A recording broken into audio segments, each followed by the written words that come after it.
All right, welcome back. And we're very pleased to bring on our special guest as we continue our focus on the Censorship Chronicles. This one is part 2, and we're going to focus today on the Russia interference hoax. And let's say hello to Dr. Randy Russ, who's joining us this morning. And Doctor, how are you? Good morning. I'm great, Jeff. How are you? Busy as always, and trying to keep up with a lot of different stories. And this is one that I have really had an interest in for a number of years. The obsession with Russia. Everything is Russia, Russia, Russia. And why is that? Why is it, Dr. Randy? Well, fascist governments need a boogeyman and someone that they can blame things on and associate their own citizens with. And so I'm afraid that our government at all levels has made the Russians the bad guys and has tried to affiliate anyone who disagrees with the government party line to call them terrorists and affiliate them with Russia somehow. That is true. And I always mention this, and I just find it odd because I remember during the 80s, we had Ronald Reagan talking about the evil empire, and you had an evil empire. You had a Soviet Union. You had a communist government intent on taking over the world, and they were expansionist. And while that was going on, he was trying to build up our military and protect us from the Soviet Union. Democrats will always say, "Hey, we got to reach out to the Soviet Union. We got to have talks. We got to have peace." Now there's no longer a Soviet Union, no longer an evil empire. They're no longer communists. Now they're autocratic and obviously not a republic, but it's certainly nowhere near as bad as it was. But now they're like the focus of all evil in the world, and we can't talk. We got to go to war with them. So it seems really odd. War. Yeah, right. I mean, they don't seem to care that we're rushing headlong into potential nuclear war, Doctor. That's correct. And, some people ask, so why are you focused on censorship when your mission has been election integrity? And the reason for that is one of the features of autocratic totalitarian governments is censorship. And the Jeff Landry suit that you just mentioned has uncovered this complex conspiracy among federal, state, and local election officials to engage in censorship of citizens. And that's straight out of Nazi Germany, Soviet Russia, and today the People's Republic of China. And we were just talking about censorship in the last hour with a guest who was criticized for her opinions, Michelle Hurstis, who's president of a club. And I'm going to say what she didn't want to say, but obviously she's been criticized for speaking out against election fraud and saying that we need clean elections here in Louisiana, and advocating for having speakers such as yourself and Brandon Trosclair come before her club. And obviously she got a lot of heat for that. And I'm thinking, we're in the United States of America. We have a First Amendment. The Republican Party shouldn't stand for censorship, shouldn't stand for limiting free speech and debate. What's going on is troubling, and especially when it's coming from Republicans here in Louisiana, Doctor. Absolutely. In order to stay in power, government politicians, big government politicians, weaponize the government and all institutions of civil society against their own citizens. And that's what Michelle is talking about. I listened with great interest to your interview of Christy Hike yesterday. And apparently right here in Louisiana, we have a censorship enterprise in which it appears, although I can't say for sure, that we have government officials conspiring with third parties, the Republican women, to spy on and censor and ultimately silence law-abiding citizens who are simply exercising their constitutional right to free speech. I think that's 100% right. So, how does this government-sponsored censorship work, Dr. Russ? Sure. Well, the first thing is, and your previous caller mentioned this, you have a two-tiered system of justice. And so we're seeing the elites who are protected, they have one system of getting away with things and under the color of law. And then all the rest of us are held to account for fake crimes, falsified evidence, and so on. So basically, the way it starts, and we're already seeing this in our country, is illegitimate regimes are characterized by massive surveillance operations to spy on, suppress, and eliminate any criticism of those in power. You know, look at what's going on with Newsmax right now. One of the most popular cable news networks that is a conservative network is now being dropped by DirecTV, and so they're going to be taken away from millions of viewers. And many people are saying because that's due to their criticism of the Biden administration and their promotion of people like President Trump, and they want to silence those voices. To me, that's censorship. Sure. And criticism of our political leaders is as old as our republic and even before. So it's offensive and unconstitutional, quite frankly, that we would have Louisiana Republicans criticizing and trying to silence law-abiding patriotic citizens for simply criticizing, in my instance, the Secretary of State, Carl Ogden.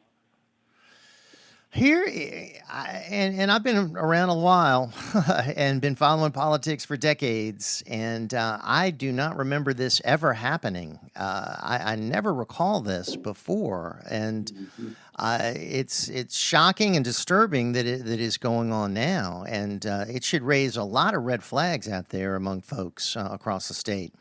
What in the world is behind all of this? I mean, to me, it seems like we're just scratching the surface here, and there's plenty more that needs to be uncovered, and they're trying to stop us from doing that, Doctor. Sure. And I think we can go back to the Durham investigation and the Russia collusion hoax. Remember, you have to vilify your political opponent in order to do things to them that are illegal and unconstitutional.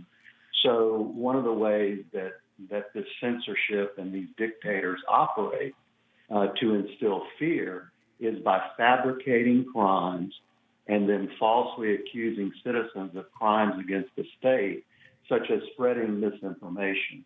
And we see that word all over the place right now. And that's really what the Durham investigation has uncovered. You know, and I do want to talk about Durham, but you mentioned a word that sort of rubs me the wrong way, and I'm glad you did, because I've been called someone spreading misinformation now for a long time about COVID because I was raising concerns about the vaccine. Now it seems like those of us that had that position are looking pretty good now that we see all the problems that have occurred with the vaccine, but we were accused of spreading misinformation when they were just trying to censor us from really spreading the truth. Fast forward to the election issue, which is another issue that they're constantly saying, oh, you're spreading misinformation, unfounded charges. I played for the listeners an ABC clip of President Trump jumping back into the race and making speeches, and they say, well, he's still spreading unfounded charges about the 2020 election. So they constantly are repeating that over and over and over again so that people think that President Trump is just making all of this up about these problems, Doctor. Correct. And, you know, all of our conspiracy theories have come true. So I guess they're not conspiracies anymore, right?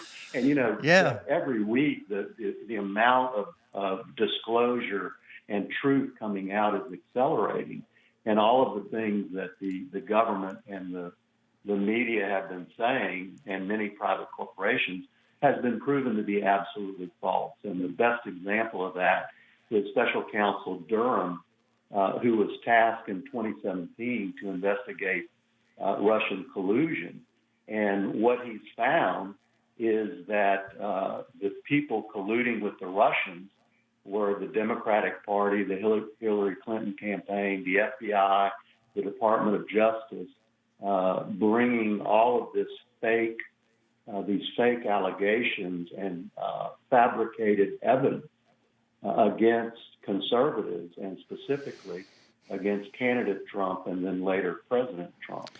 And so these things have been totally debunked, to use their word. No one has been abused and mistreated and harassed and investigated more than President Trump. And they obviously fear his agenda and fear what he wants to do and fear what we want, the American people. So they concoct all these things, and it really is outrageous. And kudos to the Twitter files for what Elon Musk is doing, Dr. Russ, in exposing all of this. And I do want to talk about Special Counsel Durham, because let's look at his track record. Okay, so the two cases he did bring to trial ended in the defendants being acquitted. So why do you and others still think that this Durham investigation is even relevant now? I think it's relevant, Jeff, because who was really on trial is the FBI and the intelligence community. And what they uncovered was a conspiracy among the Hillary Clinton campaign, as I said, the Democratic National Committee, the Perkins Coie law firm, Russian intelligence agents, so on and so forth, to fabricate evidence of a Russian interference in the election and of collusion between the Trump campaign and presidency with the Russians. And so what was discovered and what came out at trial in both the Sussman trial, who was a lawyer at Perkins Coie, and the Danchenko trial, who was a Russian former Russian Secret Service agent, what came out is all of the allegations against Trump and his campaign and his actions were really fake, phony, and false and fabricated. And not to mention Durham only, but the Mueller report, which everyone will recall, found absolutely no evidence of collusion between the president and anybody in Russia. So it turns out that the Durham investigation has revealed that the Russian collusion actually occurred between the Hillary Clinton campaign and the deep state, if you will. One of the features of progressivism and totalitarianism is always blame what you're doing on your opponent. How true. How true is that? And it leads me to the Adam Schiff interview the other day, where he was confronted about all this, and the CNN reporter was like, well, Mueller didn't find it. They didn't find any of this. And he said, well, it's still there, and I still believe it. And, there is Russian collusion, and Trump campaign was involved with key actors from Russia. So he's still not letting it go. I guess he has to keep pushing it and has to keep claiming that it's there, because now he's running for the Senate in California. But he's one of the biggest liars of them all. Yeah, liars have to keep lying, and dishonest public officials have to keep being dishonest to cover up their crimes. Yeah. That is a great point. There's a famous saying by the head of the Soviet secret police, Lav Beria. He said, show me the man and I will show you the crime. And that seems to be what big government, big tech, and others are doing. They're saying, if you want to go after a political opponent, we'll cook up the crimes that they're committing. Hey, Doctor, do you have a few more minutes you can share with us? Certainly. Okay, let's get our break in now. We've got to get the latest from Louisiana Radio Network. We'll come back with more. Dr. Randy Russ with us as we continue our series called the Censorship Chronicles right here on RingSide Politics on WGSO 990 AM, WGSO.com. And also, before we conclude, we've got some tickets to give away to Thursday night's show, Politics with a Punch. Hope to see all of you there. We'll take care of some business. We'll be right back. Busy, of course, Tuesday morning. Thanks so much for joining us. A lot we're reviewing here. We have a few more minutes with our very special guest, Dr. Randy Russ, talking about what we're calling the Censorship Chronicles here, talking about the whole Russian collusion hoax and the Durham investigation and the Twitter files and everything that has been uncovered, and really how it relates to what's going on even here in Louisiana. So let's talk, if we could, Dr. Russ, about what happened last Monday when the DOJ invited a former FBI section chief for counterintelligence. Give us the details there about that, if you could. Sure. This is not just any FBI agent. This is the head of the counterintelligence section in the New York FBI field office, which is the largest office in the world. Charles McGonigal was indicted last Monday, the 23rd, for conspiring with Russians to launder money and much, much more. He is alleged to have interfaced with a Russian oligarch over many years. And so we see just last week, the guy who got the Russia collusion hoax started, along with Peter Strzok and others that your listeners will be familiar with, the guy who originated the fake investigation and fraudulent evidence, he has now been indicted for colluding with Russians to launder money and to try to dig up dirt on political opponents of the Democrats. Wow. So the guy that we're supposedly trusting, the one who's supposed to be maintaining the laws and a public servant, was doing dirty deals with a Russian oligarch. Wow. And as you say, this was not just some field office in some remote area. This was the biggest in the world, and he had a major position. So why is this? Fill us in on how this is connected to the weaponization of the American government against its own citizens. Well, what we see is the premier federal law enforcement agency, the FBI, involved in a plot, if you will, to fabricate evidence to falsely claim crimes against a then candidate Trump, and later President Trump, that were totally fabricated. They were false.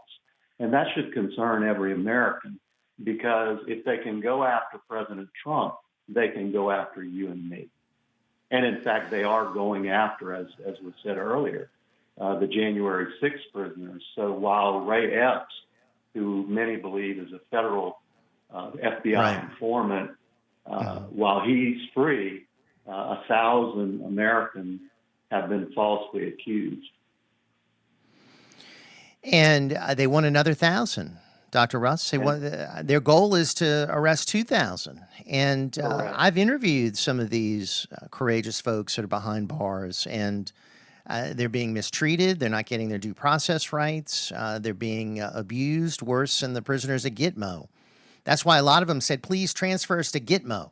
I mean, we'll get better treatment in Gitmo than we get in our D.C. prisons, where the guards abuse them, where they're not having access to their family and their legal staff. I don't know why more Republicans don't make this an issue. I mean, this is the United States of America. We shouldn't be having gulags. People shouldn't be held years without trial. I mean, it's just infuriating to me. And this whole thing has been fabricated. They turned January 6th into something that it wasn't. It wasn't an armed insurrection. It wasn't an armed attempt to try to take over the United States government. It was people that were there that were patriots for the most part, protesting a stolen election. And you had agitators in the mix, and you had, unfortunately, some people that did break windows and do things that need to be obviously prosecuted. But I don't think any of them were carrying weapons. No bombs were there. It wasn't an attempt to destroy the building or bring down the government, but that's how it's been portrayed. Correct. And the other thing to bring us back home to censorship and elections.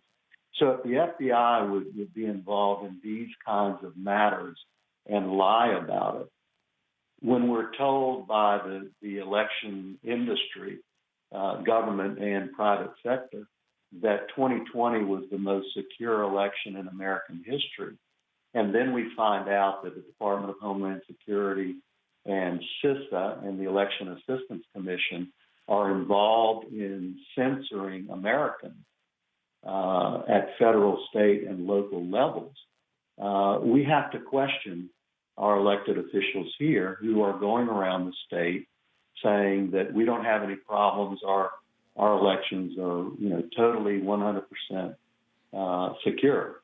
And so that's why this federal activity is so troubling, because they are funding the positions in state and local election offices to weaponize those offices to censor Louisiana or American citizens. We don't have any evidence to date that that's happening in Louisiana. Although a reasonable person would say if it's happening in many, many other states, it possibly could be occurring here. So how are these offices being funded to do this? Where's the money trail? The money trail goes back to federal grants from the Department of Homeland Security, the Cybersecurity Infrastructure Security Agency, and the Election Assistance Commission. And those grants are intended to monitor misinformation, disinformation, and malinformation, MDM. And what those funds have been used for, I'll use the case of Connecticut because we have the Twitter file evidence on this. A group, the Secretary of State of Connecticut, used those grant funds to hire an individual, at least one, in their office to monitor the social media activity of citizens of Connecticut and to report misinformation, in their opinion, to social media giants and the FBI.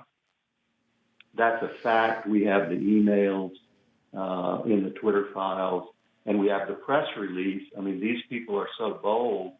The Secretary of State of Connecticut actually put out a press release on this, touting the fact that they were monitoring social media and stopping misinformation before it could spread, and the fact that the feds had given them a grant to do it.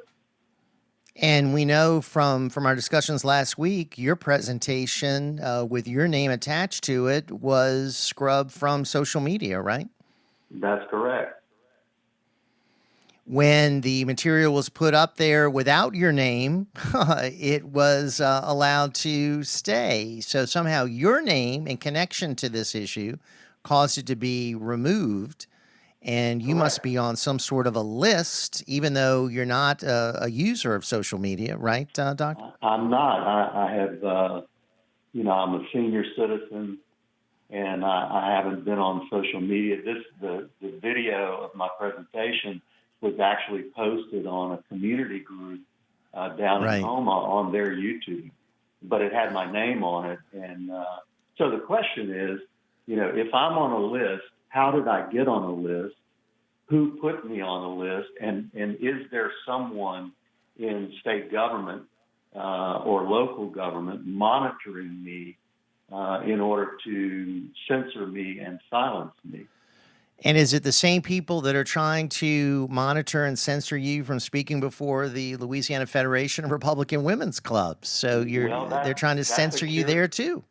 That's a curious coincidence. Why all of a sudden, when I start talking about Jeff Landry's lawsuit last October and the censorship enterprise, why all of a sudden does the LFRW come out with a letter naming me. In fact, my name is the first two words of the first paragraph, saying that my presentation is slanderous and threatening local Republican women's club.